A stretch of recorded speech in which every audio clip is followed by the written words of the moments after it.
कोकणातल्या घनदाट जंगलात रात्री वारा शांत झाल्यावरही पानं हलत राहतात. जणू कोणी कुजबुजतंय. जणू प्रत्येक झाड श्वास घेतंय. गावकरी म्हणतात, त्या रानात देवचार आहे. देवांचे नाही, तर रागावलेल्या आत्म्यांचा रखवालदार. हे रान वेंगुर्ल्याच्या डोंगरानाड आहे. तिथे एक शेतकरी राहत होता, नामदेव परब. सरळ देवभक्त, पण हट्टी.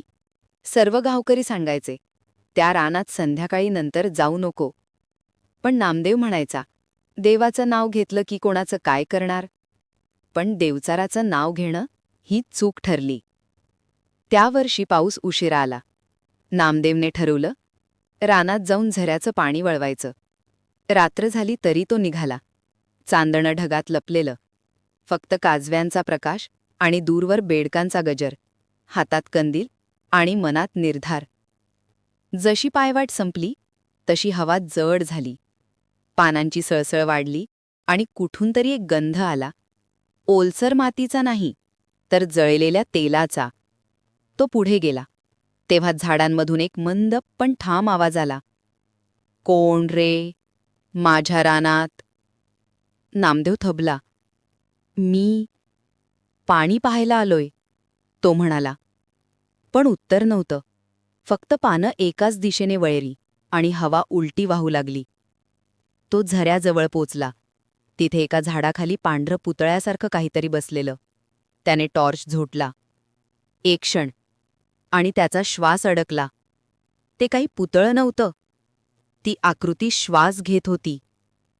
डोळे लाल, काळं शरीर, पण कपाळावर राखेचा थर. आवाज दगडासारखा. पाणी वळवशील, मग माझं रान तहानलेलं राहील.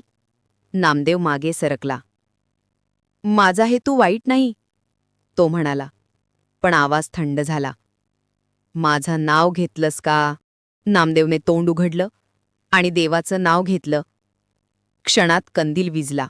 हवा थांबली आणि झाडांच्या सावल्या जिवंत झाल्या. देवचार उठला. त्याचं शरीर धुमात बदलत होतं, पण त्याचे डोळे स्थिर होते. देवाचं नाव इथे घेऊ नको. हे रान माझं आहे. देव माझ्यापेक्षा दूर. नामदेव पळाला. पण पायवाट बदललेली होती. प्रत्येक झाड आता ओळखीचं नव्हतं. कुठून तरी घंटानाद ऐकू आला. मग कुत्र्यांच्या भुंकण्यासारखा आवाज. मग एक मंद मानवी करकर. तो पळत राहिला आणि प्रत्येक झाडामागून कोणीतरी त्याचं नाव घेत होतं. नामदेव, नामदेव. सकाळी लोकांनी त्याचा कंदील सापडला. झरा तसाच वाहत होता, पण त्याच्या शेजारी मातीवर खोल जाड पायाचे ठसे. मानवी नव्हते. त्या दिवसानंतर कोणी त्या रानात गेलं नाही. रात्री त्या दिशेला हवा उलटी वाहते. मातीवर काळसर राख पडते. आणि जर कोणी तिथं नाव उच्चारलं तर उत्तर मिळतं, हे रान माझं आहे. देव इथे येत नाही.